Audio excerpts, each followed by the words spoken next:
কিন্তু আমি পারলাম না। নোবেল, এদিকে আসো। জি? ও যে ওখানে দেখলাম দুইটা গেস্ট তোমার সাথে রাব ব্যবহার করলো, কিন্তু মনে হলো টিপসটা অনেক বেশি দিল। আসলে হয়েছে কি, খাবারটা অনেক ভালো ছিল তো, তাই তারা খুশি হয়ে একটু বেশি টিপস দিল।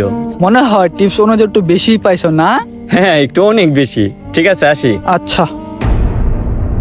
শুনো, আমার মনে হয় ছেলেটাকে অনেক ভালোবাসতা। যেহেতু তুমি এই ছেলেটাকে খারাপ সময় ছাইরে চলে আসছো, আমারও যে খারাপ সময় তুমি যে আমারে ছাইরে চলে যাবে না ওইটার কোনো গ্যারান্টি নাই। দুঃখিত, আমি পারলাম না। বিজয়, ম্যানেজার সাহেব, এটা রাখেন। আর আমার 2 দিনের জন্য একটু ছুটি দিন, ঠিক আছে? ওই নোবেল, এদিকে আসো। আসতাছি।